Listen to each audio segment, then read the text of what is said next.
এই যে এসআইআরের যে ফর্মগুলো যে দিয়ে যাচ্ছে, আমি কৌশিক ব্যানার্জি বলছি, এসআইআর যে ফর্মগুলো দিয়ে যাচ্ছে সেখানে উপরোক্ত উল্লিখিত ঘোষণাপত্রে লেখা আছে উপরে উল্লিখিত নির্বাচক আমি আমার অন্য কোনো দেশের নাগরিকত্ব অর্জন করিনি, মানে কোনো দেশেরই নাগরিকত্ব অর্জন করিনি। আমি নির্বাচক তালিকার অন্তর্ভুক্তির জন্য আবেদন করছি, নতুন করে নির্বাচক তালিকার অন্তর্ভুক্তির জন্য আবেদন করছি। আমি কোনো দেশের নাগরিকত্ব অর্জন করিনি, নির্বাচক তালিকায় অন্তর্ভুক্তির জন্য আবেদন করছি না, নাগরিকত্ব অর্জন করিনি, সিটিজেনশিপ নয় আমি কোনো দেশের। আমার 2002-এ নাম থাকা সত্ত্বেও আমি সিটিজেনশিপ নই।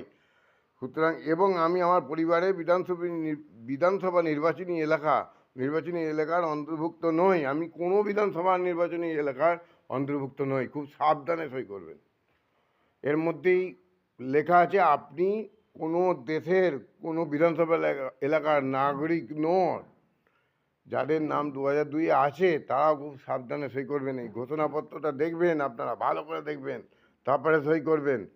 হ্যাঁ, এবং যে নির্দেশনামাটা দিয়েছে, যাদের নাম যদি কোনো রকম গণ্ডগোল হয়ে থাকে, সেখানেও এমন এমন জিনিস দেওয়া আছে, এই নির্দেশিকা আমি জোগাড় করেছি, তাতে করে অনেকেই জোগাড় করতে পারবে না। বাই চান্স যদি কারোর নাম না থাকে, জোগাড় করতে পারবে। এই নির্দেশিকাটা জোগাড় করেছি, এইটা এর সঙ্গে জুড়ে যাবে।